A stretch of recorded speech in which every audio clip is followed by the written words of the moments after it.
hahimbazwe umwami. murabizi ijwi ryanje ntiragaruka nogakunze kuruhuka.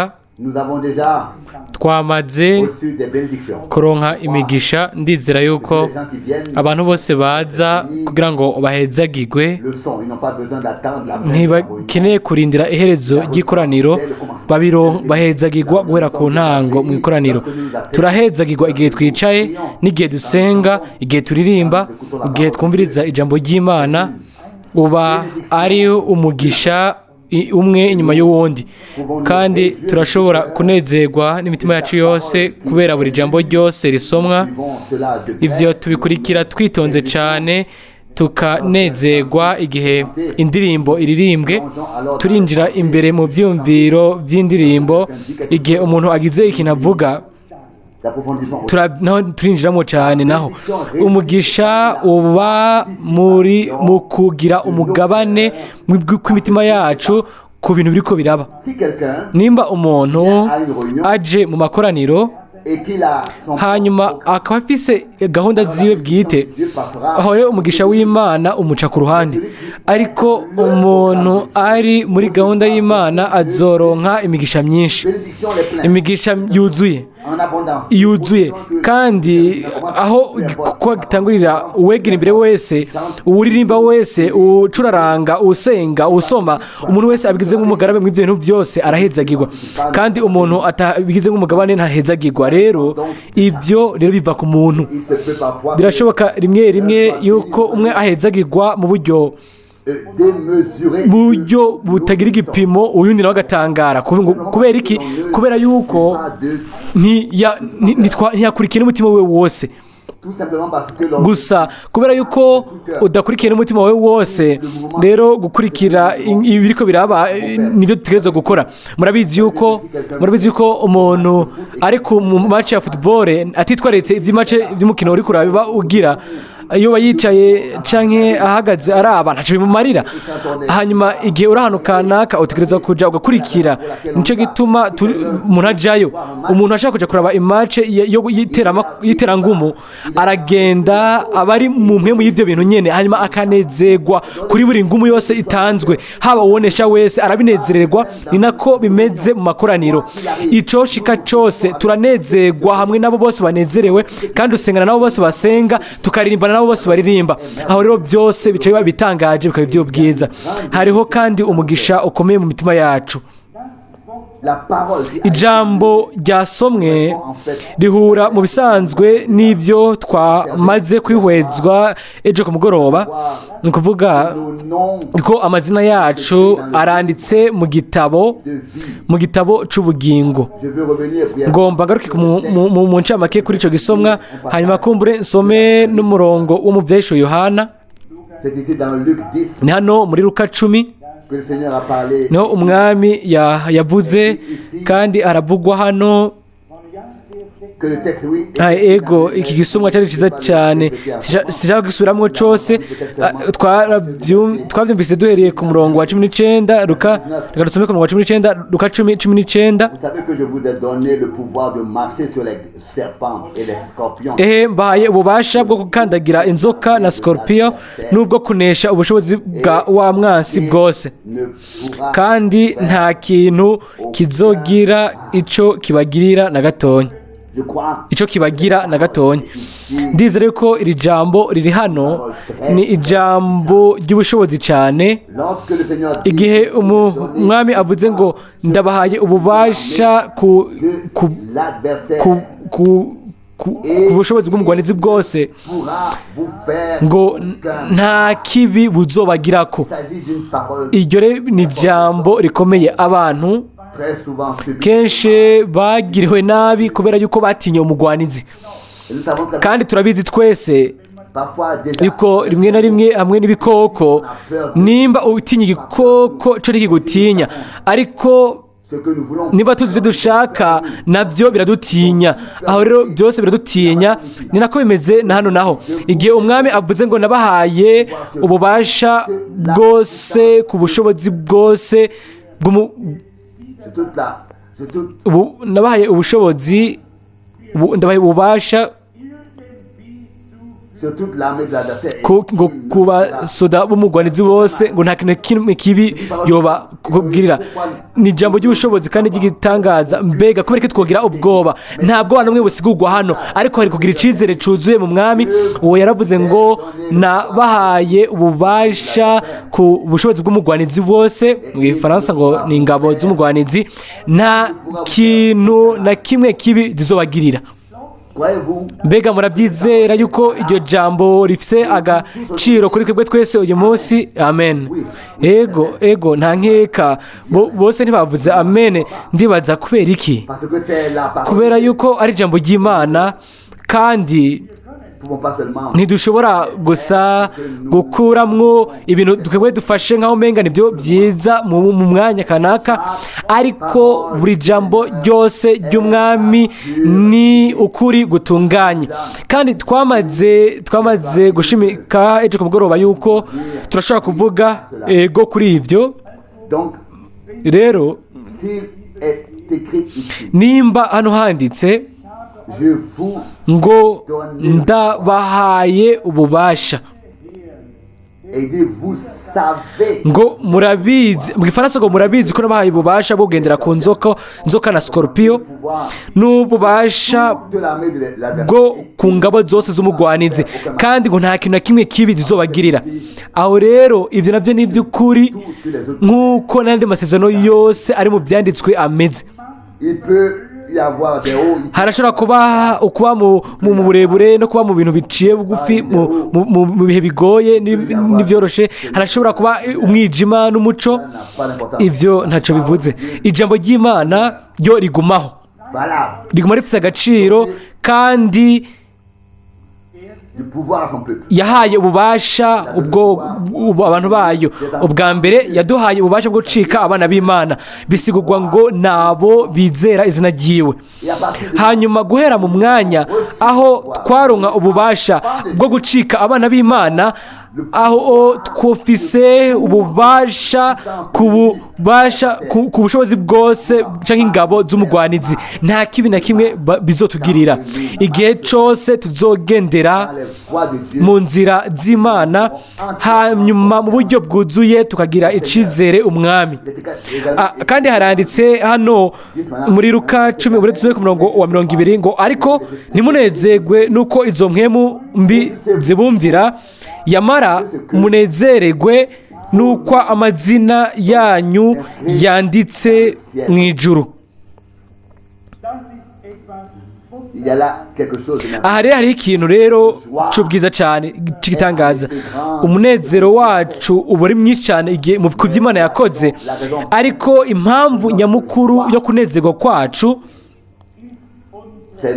ni ugucungurwa kwacu biciye kuri Yesu Kristo umwami wacu. Impamvu nyamukuru y'umunezero wacu ni uko amazina yacu yanditse mu ijuru, kandi turabizi yanditswe imbere y'uko isi iremwa. Dushatse kubivuga mu majambo abereye muri icyo gihe, twovuga yuko Imana yamaze gushyiraho ibande ivuga guhera isi n'ijuru itararimwa. Kandi iyo bande, iyo kasete barayicuraranga, iragibandanya ikavuga. Nta n'umwe ashobora kuvuga, nta n'umwe yogira ikintu abikora ko, nta muntu n'umwe yogira icyo ahindura mu byo Imana yahisemo imbere y'uko isi iremwa. Ibyo bigenda no muri kino gihe cyacu. Nta n'umwe ashobora kubihindura. Nta n'umwe ashobora kuvuga ngo rindira, hagarika, ngo nshaka kuvuga ikintu kanaka hano ubu. Imana yonyine niyo yafashe ibyo byose, kandi ijambo ryayo ryonyine rifite agaciro mu bihe hamwe no mu bihe bidashira. Ariko ku bisigaye n'umutima wacu wose dushimira Imana yuko yashoboye gukoresha ibintu by'ikoranabuhanga by'ubuhinga kugira ngo ku bw'ubwiza bwayo kandi no kubwo kubyungukiramo mu gihe cyacu. Nimwiyumvire ubu nimba dufata ubutumwa hanyuma tugafata mu ibande hanyuma abantu bakaba bicaye ahantu bakumva ibiriko biraba. Uko niko bimeze yuko Imana yashizeho ibintu nk'uko imbere ko isi iremwa, kandi ibyo bintu byose bigenda nk'uko umugambi w'Imana uri. Igihe kizoba gishitse kubw'ikintu kanaka kugira ngo isezerano risohoze, aho rero tuzobyumva kuri iyo bande ikomeye ivuga y'Imana. Kandi abo bantu bose abo ari ab'ukuri bumviriza ijwi ry'Imana, kandi baryumvise mu gihe cya Mose, mu gihe cya Aburahamu, mu gihe cya Eliya, mu gihe cya Enoki, mu gihe cy'abakristo b'ubwa mbere, n'uyu munsi barabyumva. Abantu bose babyawe n'Imana bumviriza ijambo ry'Imana, kandi abo bantu bose abo amazina yabo yanditse mu gitabo cy'ubugingo babyawe kandi bazobyagwa n'Imana, babyawe na Mwemu Yera, bazoronka ijambo ry'Imana mu mitima yabo, kandi babyagwa na Mwemu Yera bakaronka ijambo ry'Imana mu mitima yabo. Byanditswe mu butumwa bwiza bwa Yohana mu gice cya 3, nk'uko Mose yamanitse inzoka, uko niko n'umwana w'umuntu azomanikwa. Kandi turabizi ko ubwoko bw'Abisirayeli bwakomowe n'inzoka kubera kutumvira kwabo, kubera icyaha cyabo. Ariko inzoka y'umuringa ntiyari gushobora gukomora umuntu n'umwe, ntiyari gushobora gukubinda hasi, ntiyari gifise ubumara.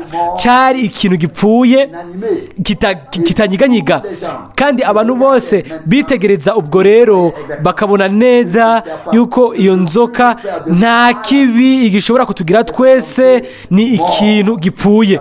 Bari babizi yuko ku bwa Yesu Kristo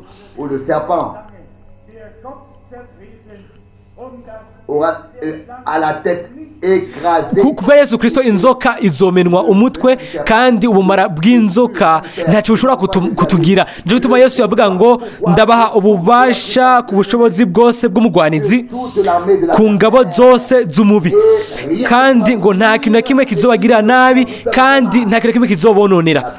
Bibiliya iravuga guhera mu gice cya mbere cyo mu Itanguriro mu gice cya 3 yuko ngo uwo mu rubyaro rw'inzoka hamwe n'urubyaro rw'umugore n'urubyaro rw'inzoka, ngo havuga ngo izogukomora ku gitsinsiri nawe uzoyimena umutwe.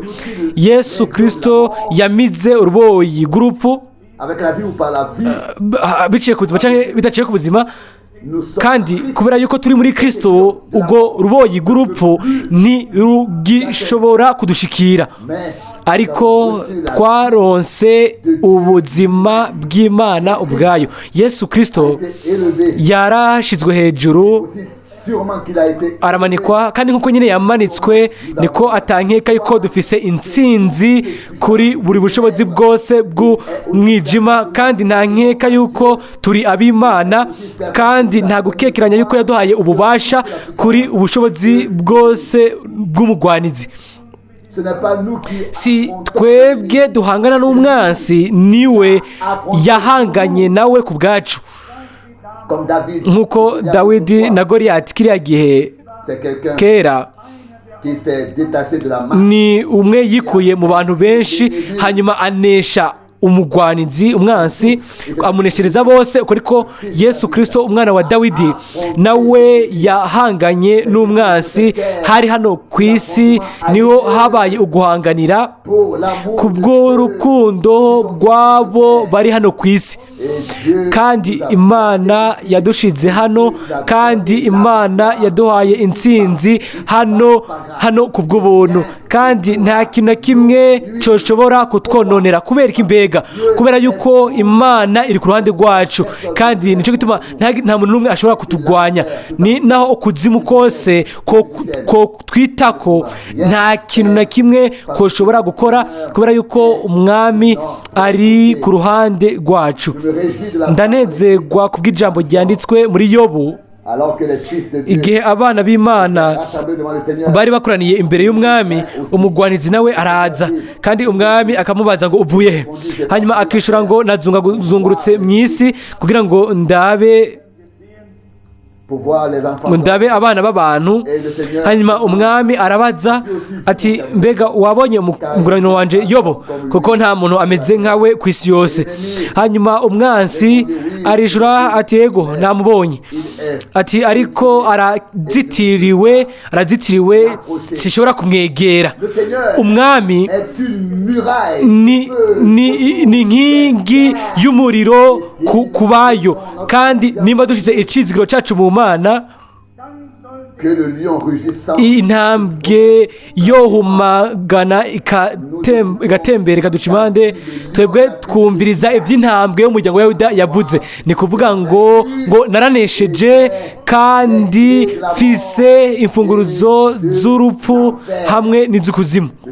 Umwami arafise rero ijambo ntakuka mu ijuru hamwe na hano ku isi, kandi mbere no munsi y'isi arafise ijambo rya nyuma. Niwe afise ijambo hose, kandi umugwanizi ntashobora gukora ikintu na kimwe, nta kintu na kimwe ashobora gukora. arafise kamere kiwe mu bana batizera, mu bana batumvira, nk'uko Imana ifise kamere kayo mu bana bukwizera no mu bana bumvira. Umuntu wese afise abiwe, Imana ifise abayo, iganza muri bo, irabavugisha, ikabihishurira. Uko niko n'umugwanizi arafise abiwe, kandi nawe arabagenzura, akabategeka ibintu, kandi bategerezwa gukora ibyo babwiye. Ariko twebwe turi mu kiganza cy'umwami, kandi nk'uko twamaze kubyumva, nta muntu n'umwe ashobora kudukura mu kiganza ciwe. Kandi n'umuhanuzi aravuga mu isezerano rya kera, akavuga ngo shizwe mu biganza byiwe, mu kiganza ciwe. Kandi nk'uko Yesu Kristo umwana w'Imana yabambwe, niko atagukekeranya yuko turi muri we, kandi nta muntu n'umwe yoshobora kudukura mu kiganza ciwe c'ubushobozi. Uko iri jambo hano ngo munezerwe yuko amazina yanyu, munezerwe yuko amazina yanyu yanditse mu ijuru. Iherezo ry'umurongo wa 20 ryo muri Luka 10. Uwo ni umunezero wacu, kandi mundeke mvuge ibi: umwami Yesu yaravuze ku bantu amazina yabo yanditse mu ijuru. Abo nibo abwira ngo ingabo z'umugwanizi ntizishobora kubagira nabi. Nimba dusomye ubu iri jambo turicuritse, twashobora gusoma ngo munezerwe yuko amazina yanyu yanditse mu ijuru, kuko umugwanizi nta bubasha na bumwe abafiseko. Uko niyo ni indunduro ya byose, yari no jambo ry'igiciro ry'Imana hano. Ariko ahantu hariho ugukekeranya, umugwanizi azobona aho ashobora kwishimikiza agafatira. Aho rero niho aca atangurira kujya no kumerera nabi. Nicyo gituma havugwa ngo iyo baba wokwizeye wobona ubwiza bw'Imana. Byose bivana n'ukwizera kwacu, kandi ukwizera si ikibazo cyo gucika intege. Ukwizera ni intsinzi yamaze kunesha isi. Uko niko byanditswe. Abantu benshi baravuga ngo barizera, kandi bakaca bacika intege. Uko niko ari ukwizera. Ukwizera ni intsinzi yanesheje isi. Dutegerezwa kwiga gutandukanya ibyo mu buryo bwumvikana, kandi dusemeranire bamwe ku bandi, canke tubibwirane bamwe ku bandi mu ijwi riri hejuru, ngo ntumbwire yuko umuntu yegera hano kugira ngo agire ikintu avuga. Oya, ariko tuvuga ijambo ry'Imana, kandi twishira natwe munsi yaryo. Ntiribwirwa gusa kuri abo baba bicaye kugira ngo baryumvirize, ariko ubwo nyine natwe tuba dufite amatwi yugurutse kugira ngo twakire ijambo ry'Imana, hanyuma twizere ibintu byanditse. Celui qui veut umuntu ashaka kwinjira mu masezerano y'Imana ategerezwa rero kuyizera. Rero ni gusa aho arashobora kagaragara mu buzima bwiwe. s'il est donc écrit Nimba handitse hano que peut-être yuko kumbure reka dusome umurongo wa 20 wo muri Luka 10 mais ngo ariko ntimunezererwe donc en d'autres termes mu yandi majambo l'évidence bijanye n'ikintu gihari kigaragara yuko impwemu zibumvira, ariko ngo munezerwe yuko amazina yanyu yanditse le ciel. mu ijuru. Et après cela, le Seigneur Inyuma y'ivyo umwami aca avuga iri jambo ry'igiciro ku murongo au verset 21, umurongo wa 21 uwo mwanya Yesu anezererwa cyane muri mpwemu yera, aravuga ati je te loue, Père, Seigneur, ndaguhimbaza data mwami w'ijuru n'isi caché ces kuko choses ibyo wabihishije abanyabwenge n'abahanga et de ce que tu laisses ukabihishurira inzoya. Egome data kuko washimye ko biba bityo imbere yawe. ainsi cela a été caché aux sages, Ibyo byanyegejwe abanyabwenge n'abahanga, ariko a été révélé ibyo byahishuriwe abo amazina yanditse mu ijuru autrefois, kera aujourd'hui, n'uyu munsi dans notre temps. Et mu gihe cyacu, kandi ibyo bitugarukana mu ijambo ryo mu byeshe Yohana 13. Nashaka gusoma imirongo ikurikira mu byeshe Yohana chapitre 13, igice cya 13. ici nous lisons Hano turasoma ku murongo 5. wa 5. Et il lui fut donné une gueule qui proférait des paroles arrogantes gihabwa akanwa gikoko kavuga ibihambaye n'ibyo kurogota, gihabwa n'ubushobozi bwo gushishikara amezi 42. Elle ouvrit alors la bouche pour Giteranura akanwa kaco proférer kirarogota, ngo kirogota ku Mana, kirogota no ku izina ryayo no mu ihema ryayo on leur demeure no kubaba mu ijuru. cieux. Besonders jetzt auch diesen Text.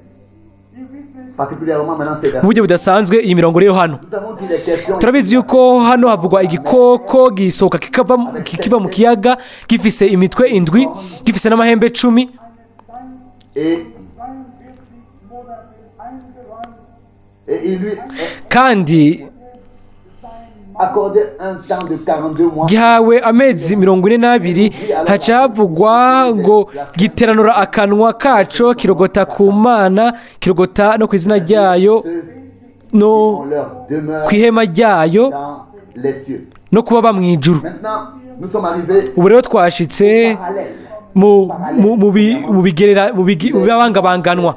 Ubwa mbere amazina y'abana b'Imana by'ukuri Écrit dans byanditse mu gitabo de l'agneau c'umagazi w'intama wishwe imbere y'uko isi iribumbwa, kuko twabisomye ngo munezerwe ko amazina yanyu munezerwe ko amazina yanyu yanditse mu ijuru. il est maintenant dit que la demeure Hano rero haca havugwa ngo dans les cieux. n'ihema ryayo ngo naho baba ni mu ijuru, aho Yesu Kristo yavuze mu butumwa bwiza bwa Yohana, birashoboka ko ari mu gice cya 14 ngo ndagiye kubategurira ikibanza, Et je reviens vous prendre ngo nzogaruka ndabajane, kuko là où est le Seigneur. aho umwami ari niho n'umukozi wiwe azoba ari.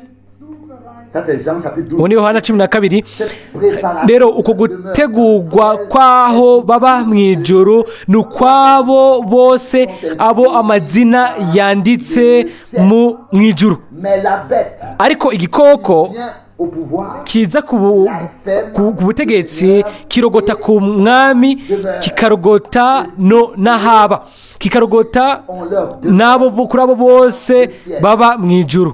Frère Rousse, Mwene Data Rusi yaramaze kubivuga hano ku nous isi n'avons pas de lieu permanent. ahantu hahoraho. Temps de transition. Ni igihe gusa cyo gucamwo, ni igihe cyo kwitegura, twitegurira ibihe bidashira. Hano ntidukorana kugira ngo twumvirize ijambo ry'Imana, kugira ngo tureke duhezagirwe n'umwami, kugira ngo dushigwe mu mugambi w'agakiza w'Imana. Ariko turatura hamwe na Aburahamu yuko turondera igisagara kizoza, ico Imana ari umwubatsi wacu, kandi ico gisagara ntikiri hano ku isi, ni Yerusalemu mushasha. Kandi turabizi neza yuko umwami yateguye aho kuba kubiwe bose, ariko igikoko cacugura akanwa kaco kugira ngo kirogote ku Mana, kirogote no kuri abo bose baba mu ijuru. Turashobora rero kubyitegurira.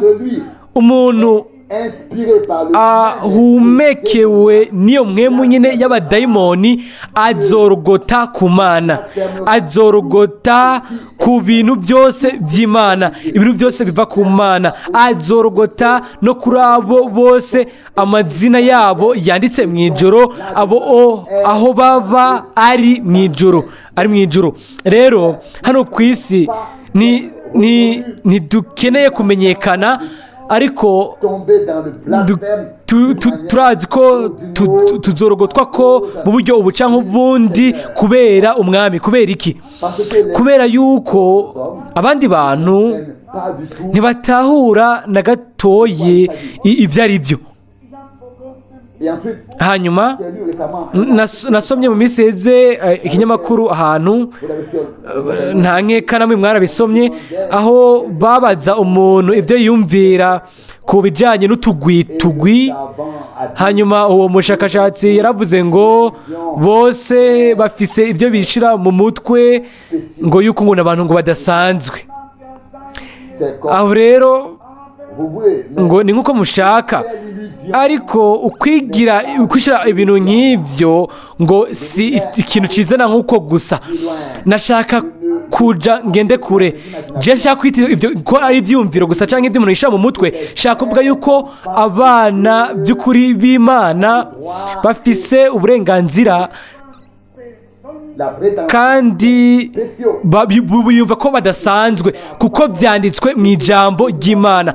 Kandi twaresomye ejo ku mugoroba ngo mwebwe muri ubwoko bwatoranijwe, muri abaherezi ba cami, mutegerezwa gutangaza ingeso nziza z'ujya yabahamagaye akabakura mu mwijima akabashira mu muco wiwe utangaje. Petero wa mbere 2:13. Ego cyane, umuntu acira urubanza bivanye n'uko ibintu abibona, hanyuma akaza hano muri kino kibanza, kumbure yoshobora gutakaza ibyizigiro byose, akavuga ngo bari abantu baba mu bintu by'ibyumviro byabo bisa n'ibyo kuba Imana bishobora kubaho hano ku isi. Nimba adatahuye ibyo ari byo, yoca yumvira nk'uko. Ariko guhera ahantu aho ijambo ry'Imana tuba turihishuriwe, turabizi yuko ntibiba ari ibintu twishyize mu mutwe, ariko kiba ari igikorwa cy'Imana, kandi kidashobora guharirizwa. Icyo yaduhisemwo imbere y'uko isi iremwa, kandi azogira ishengero rizoba ridafise agasembwa, ridafise amarabaga, kandi rizoba rihagaze imbere y'inyonga z'ubwiza bwayo, ridashobora gutegwa,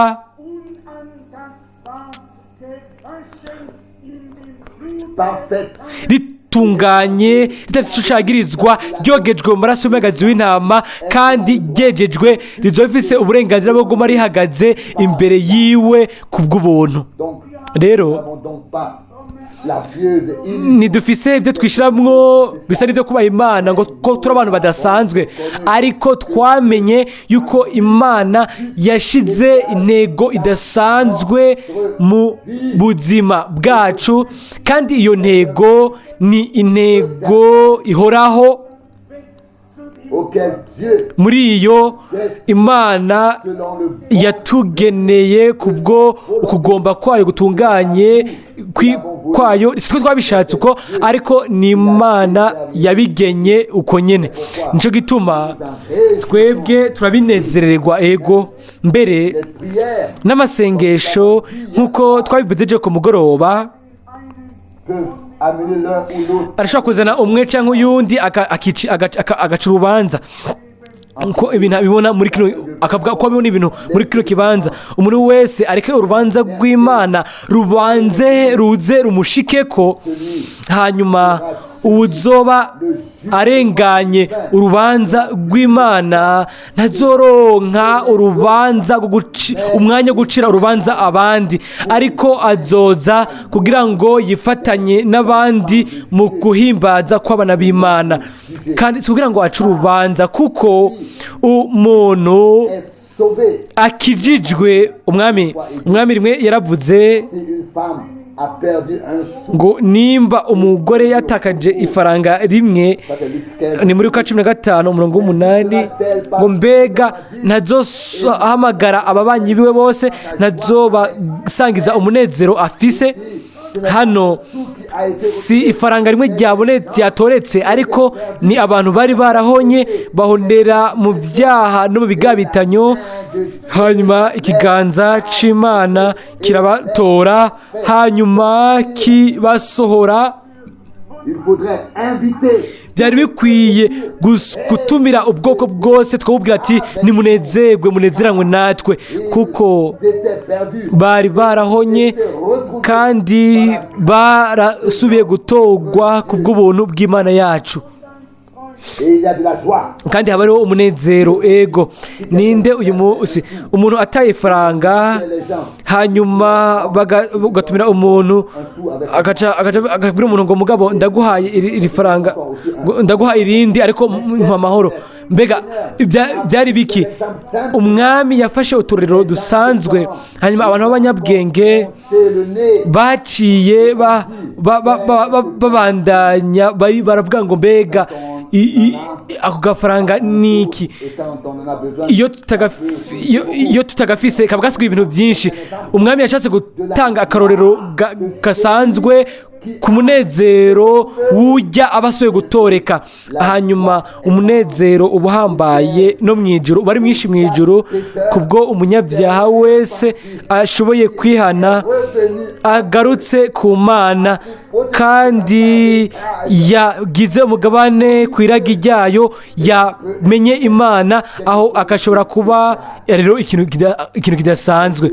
ego cyane abanyabwenge ntibazemeranya n'iyo mvugo, kuko umuntu wese muri twebwe nawe nyine ubwiwe yiyumva yuko adasanzwe, ariko ubwoko bw'imana ni ubwoko bwatoranijwe, ni ubwoko bw'ubwiza buzoba buri kumwe n'imana mu bihe byose bihoraho, kandi ni ubuntu buhambaye yuko atamuntu n'umwe yobona amajambo kugira ngo abivuge. nimubyumvire ko gatonyi bamwe baramanuka abandi bakaduga, kubera iki mbega imana yatwikwegeye ko, kubera iki mbega yadukoze ko kubw'ijambo ryayo, kubera iki mbega yadusanze ikadutwara iwe, ikadutwara hafi yayo.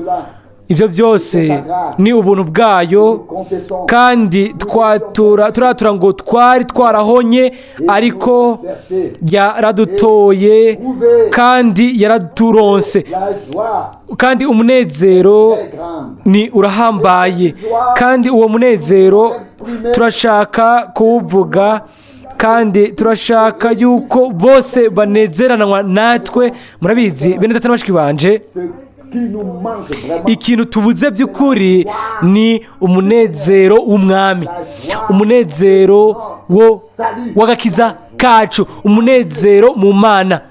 si grande et si importante, Birakomeye kandi birahambaye, est toute connaissance et toute enseignement. birengera inyigisho yose n'ubumenyi bwose, ariko C'est la joie de notre umunezero mu Mana yacu ni umunezero mu gucungwa kwacu. Ngo naracunguwe, ndashobora kubishimagiza, nacunguwe n'amaraso yiwe, niwo munezero wacu kandi nibwo bushizi bw'amanga bwacu.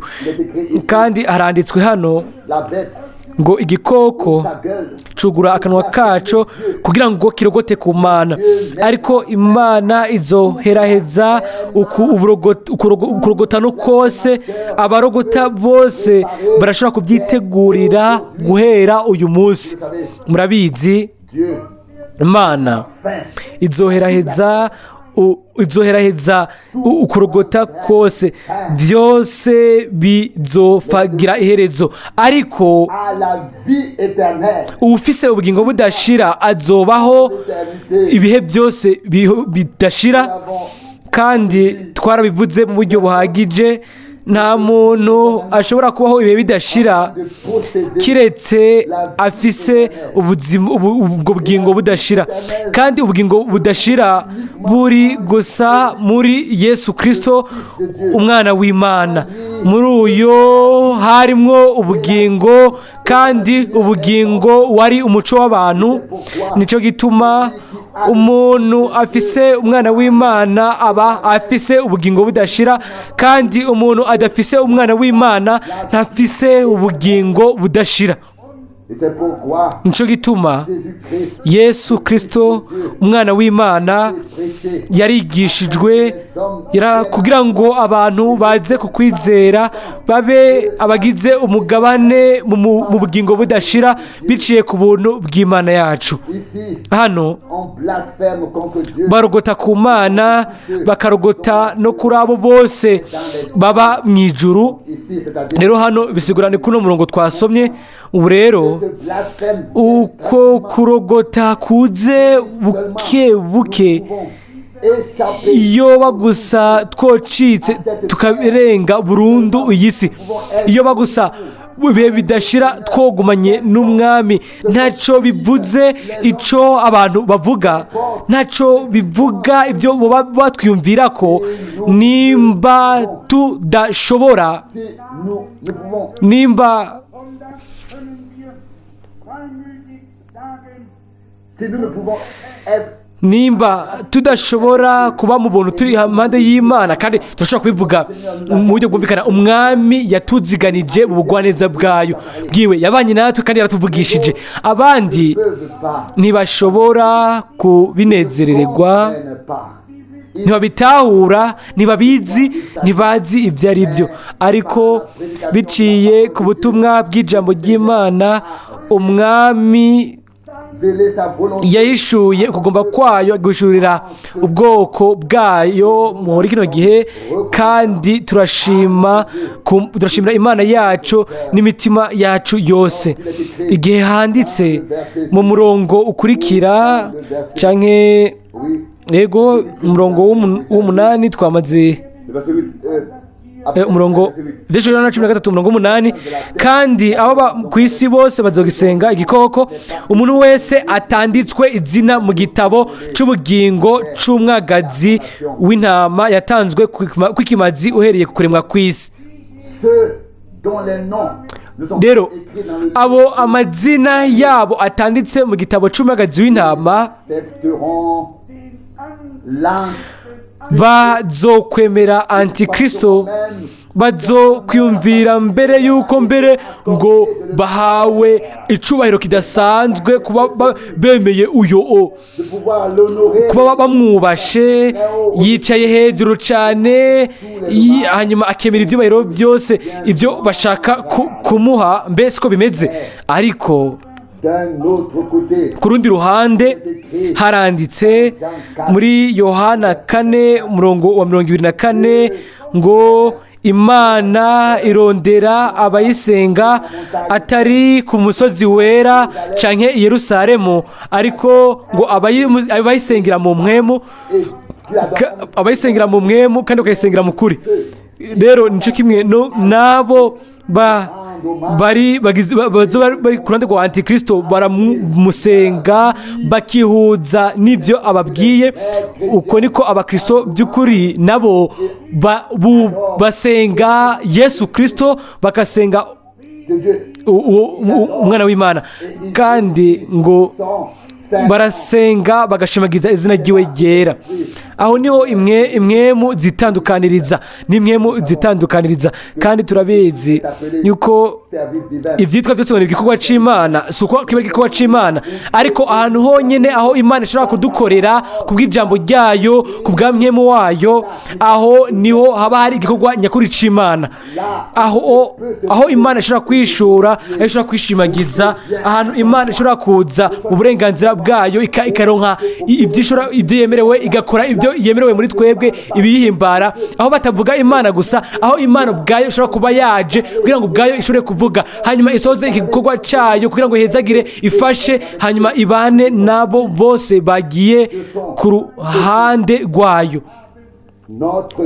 Imana yacu ni Imana yizigirwa kandi yateguye aho kuba hacu. Nimwiyumvire ingene ari byo bwiza, yanditse amazina yacu mu gitabo kandi yateguye aho kuba, hanyuma yaramanutse yigira umuntu, hanyuma ariha ikiguzi ku musaraba i Golgota.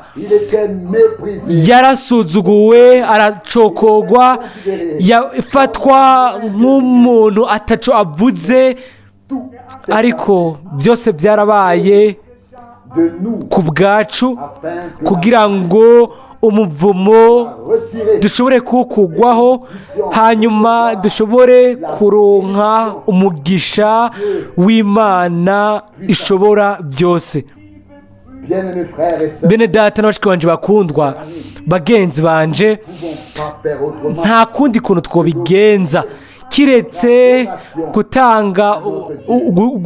gusenga kwacu ku Mana yacu.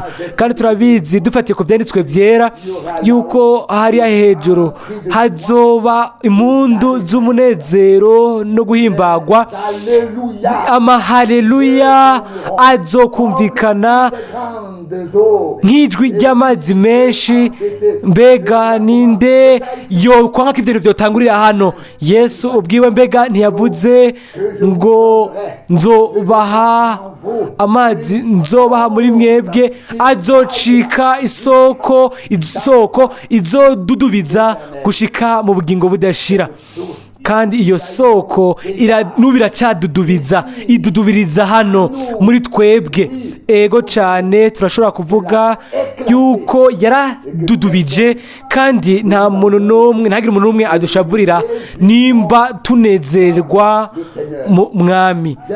Ahubwo nk'igihushane turabasaba dufatiye ku ijambo ry'umwami, nimunezerwe, munezeranwe n'abo bari mu munezero, namwe muzo mu munezero. Ariko mu mwanya aho abandi banezerewe, nawe uca wiyugara, aho rero uzoguma ubabara bikomeye imbere muri wewe.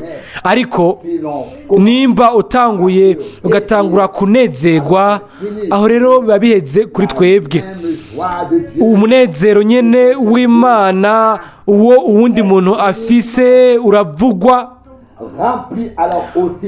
uwo uca wuzura imitima yacu. Ariko birakwiye ko tugiramwo ugushaka, birakwiye yuko ibyo ubihitamwo. Mbega ubihitamo gute? Ku ruhande rumwe ukaguma utekanye, urashobora no kuba mu mugane wo gusenga. Kandi jewe mpitamo igice cya kabiri kuko ndashobora kuguma ncecetse, ariko hano turashaka gufata ingingo yo gusenga hamwe nabo bariko barasenga, kandi nimba dusenganye nabo tuhezagiranwa nabo. Kandi aho rero niho hari ibanga ry'Imana mu bwoko bwayo. Dutegerezwa gucika umugingo bumwe n'umutima umwe no kuri ibyo nabyo, kandi mubyizere hano ntihashobora kuba ukwigunga abantu bijana bonyene, ariko twese tujana nk'uko igikorwa nuko mwemu abahumetse, uko niko tugenda twese hamwe. Ntacyo bivuze uriko arasenga dusengana n'uyo. Aho rero ubumwe bwa mwemu yera burashobora kugaragara hagati muri twebwe. Bijanye n'ibyo, si uguharira canke gusabagira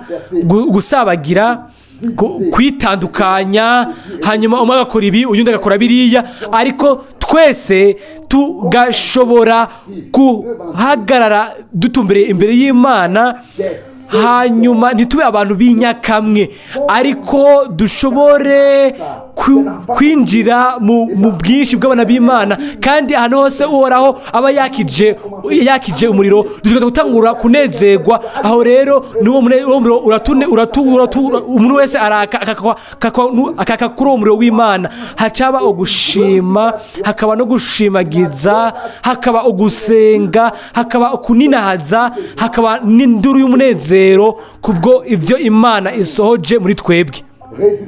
Ngo munezerwe yuko amazina yanyu yanditse mu ijuru. Tuzobinezererwa kandi tuzoha icubahiro umwami. Amen.